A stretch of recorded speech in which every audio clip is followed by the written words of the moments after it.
Hey everyone, welcome to my channel. ये है class 3 की ईवीएस की बुक जिसमें हम करेंगे chapter number 3 the food we eat. हम किस तरीके का खाना खाते हैं, अलग अलग तरीके का खाने होते हैं, बैलेंस डाइट होती है, रॉ और कुक्ड फूड होते हैं। आज हम उन्हीं सब के बारे में बात करने वाले हैं। All the living beings need food to grow. हर एक लिविंग बींग को, जो भी जिंदा है, चाहे वो हम इंसान हो, जानवर हो, पेड़ पौधे हों, सबको खाने की ज़रूरत पड़ती है ग्रो करने के लिए।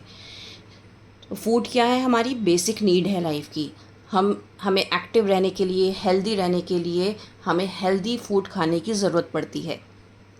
जैसे कि आपने देखा होगा, आपके घरों में फ्रूट्स होते हैं, वेजिटेबल्स होते हैं, दालें होती हैं, सीरियल्स, मिल्क प्रोडक्ट्स और एग, मीट, फिश, ये सब भी होता है। हम सब ये सब खाते हैं, राइट? ह्यूमन बींग्स ये सब खाते हैं। तो आप खाना क्यों खाते हैं? आपको भूख क्यों लगती है? और ऐसा क्यों होता है कि जब आपको भूख लग रही होती है तो आपके जो एनर्जी लेवल्स है वो बिल्कुल डाउन हो जाते हैं। आपका ना ही पढ़ाई करने का मन करता है, ना ही खेलने का मन करता है। क्या आपने कभी सोचा है?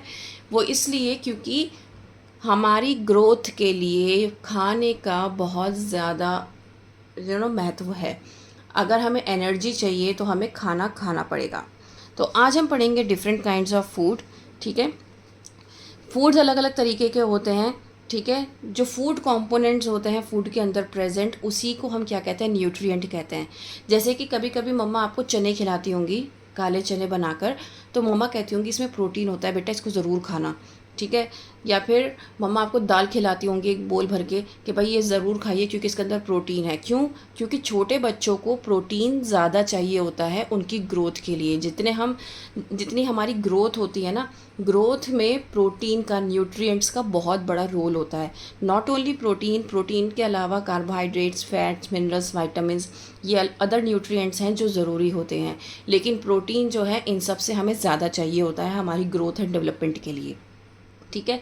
तो हम अलग अलग तरीके के फूड खाते हैं। जो अलग अलग तरीके के फूड हैं वो डिफरेंट काइंड्स ऑफ फूड जो हैं वो फूड आइटम्स पे डिपेंड करते हैं। जैसे कि एनर्जी गिविंग फूड में क्या होता है? कार्बोहाइड्रेट्स और फैट्स होते हैं। बॉडी बिल्डिंग फूड में आपके प्रोटीन्स आते हैं और प्रोटेक्टिव फूड में आपके मिनरल्स एंड वाइटामिन्स। तो आज हम इन सब के बारे में पढ़ने वाले हैं। सबसे पहले पढ़ते हैं energy giving food. Energy giving food नाम से पता चल रहा है, जो आपको एनर्जी देता है। जैसे कि कार्बोहाइड्रेट्स और फैट्स जो हैं वो एनर्जी गिविंग फूड होते हैं, जिससे कि हम काम कर पाते हैं। जैसे घी, ऑयल, बटर, चीज़, नट्स, ये क्या है? रिसोर्सेज हैं सारे फैट के। इसमें फैट प्रेजेंट होता है।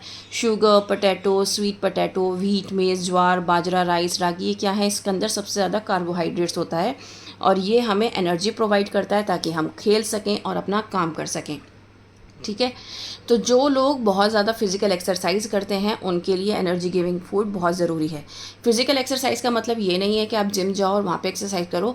छोटे बच्चे जब खेल कूद के बहुत सारा करते हैं तो जो खेलना कूदना है वो उनकी एक्सरसाइज है, तो उनको भी एनर्जी गिविंग फूड की बहुत ज़्यादा ज़रूरत होती है। बॉडी बिल्डिंग फूड, वो फूड जिससे हमारी बॉडी बने। जैसे कि प्रोटीन्स खाने से, जैसे कि मैंने बताया था, ये आपकी ग्रोथ में बहुत ज़्यादा हेल्पफुल होता है ना? तो बॉडी बिल्डिंग फूड्स क्या करते हैं? आपकी ग्रोथ में हेल्प करते हैं। जैसे कि milk products, pulses, bean, soybean, mushroom, pear, nuts, eggs, meat, fish, ये क्या है? रिच सोर्स ऑफ प्रोटीन है। ये आपको बिग और स्ट्रॉन्ग बनाने में हेल्प करते हैं। ग्रोइंग चिल्ड्रन को ज़्यादा बॉडी बिल्डिंग फूड की ज़रूरत होती है देन एल्डर्स को भी होती है, लेकिन छोटे बच्चों को ज़्यादा होती है। ना प्रोटेक्टिव फूड, प्रोटेक्टिव से आप समझ गए होंगे जो आपको बचा के रखें डिजीज से, राइट? जैसे कि आपके वाइटामिन और मिनरल्स। आपको पता होगा कि जब कोविड-19 आया था तो डॉक्टर ने आपको सिर्फ वाइटामिन और मिनरल्स ही दिए थे, है ना? उन्होंने अलग से दवाइयाँ नहीं दी थी। भाई बुखार की आप दवाई खा रहे थे, नो डाउट, लेकिन ज़्यादा जो थी विटामिन सी, मिनरल्स वगैरह आपके चल रहे थे। तो उसका रीज़न क्या था? क्योंकि ये आपके ऐसे फूड्स हैं, ये आपके वाइटामिन और मिनरल्स ऐसी चीज़ हैं जो फाइट करती हैं डिजीज़ के अगेंस्ट। ठीक है? अब वाइटामिन और मिनरल्स अगर आप रेगुलर बेसिस पे लेते हो तो उससे क्या होता है कि आपकी स्किन भी हेल्दी रहती है, आपकी आईसाइट भी बहुत अच्छी रहती है और आपका जो डाइजेशन है वो भी प्रॉपर रहता है, राइट? क्योंकि किसी चीज़ की कमी नहीं होती आपकी बॉडी में। Milk, eggs, meat, fish, green leafy vegetables, citrus fruits जैसे कि lemon, orange, guava and vegetables, carrot, beetroot, lady finger, ये क्या है? Rich source of vitamin and minerals हैं और ये हमारे ब्लड को प्योरीफाई करने में भी काम करते हैं। इसीलिए vitamin and minerals are really important for our body. ठीक है? दूसरे फूड आइटम्स, मिल्क। मिल्क एक कंप्लीट फूड है क्योंकि इसके अंदर सारे के सारे न्यूट्रिएंट्स प्रेजेंट हैं जो आपकी ग्रोथ के लिए बहुत ज़्यादा इम्पॉर्टेंट है। ठीक है, इसमें सारे वाइटामिन्स हैं, मिनरल्स हैं, प्रोटीन्स हैं और बहुत सारे अदर न्यूट्रिएंट्स भी हैं। ठीक है, आपने देखा होगा कि कुछ बच्चे जो होते हैं सिर्फ स्कूल दूध पी कर जाते हैं, तो इसका मतलब ये नहीं है कि वो कुछ खा नहीं रहे हैं तो उनके अंदर एनर्जी नहीं है। No, because milk is a complete food as I told you, और ये आपको ग्रोथ करने में, आपकी ग्रोथ करने में, आपको एनर्जी प्रोवाइड करने में, आपको प्रोटेक्ट करता है कि आप बीमार ना पड़ें। छोटे छोटे जैसे हल्की सी बारिश हो गई, उसमें आप भीग गए तो आप बीमार हो गए, नहीं, इन सब चीज़ों से आपको बचा कर रखता है। ठीक है, तो हमें दूध रोज़ाना पीना चाहिए।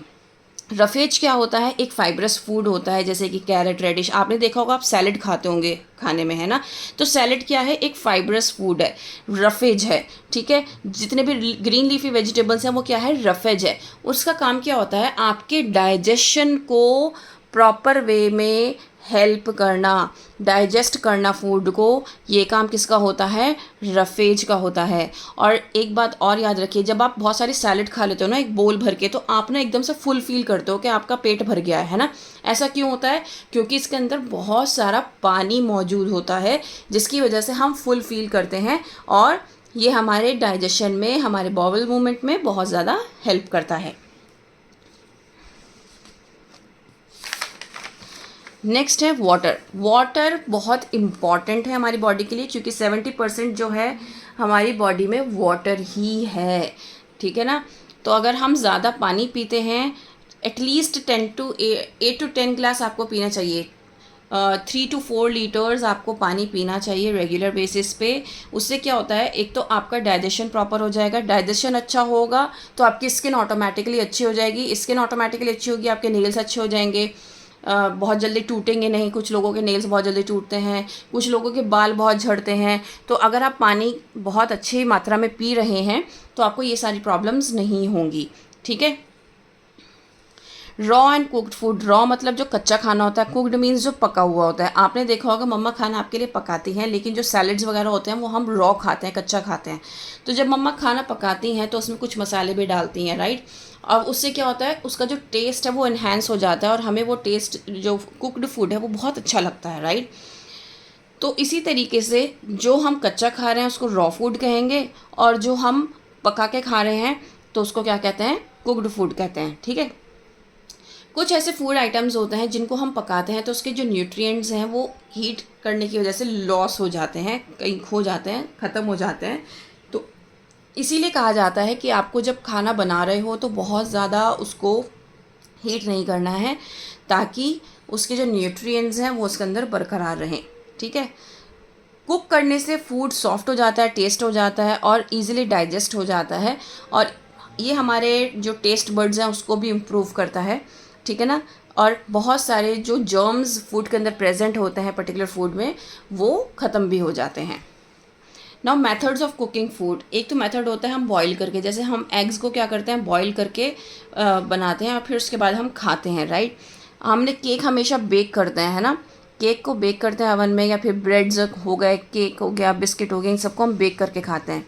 आपने देखा होगा अगर आपका बारिश के मौसम में पकौड़े खाने का जी चाह रहा है तो वो डीप फ्राई किया जाता है ना?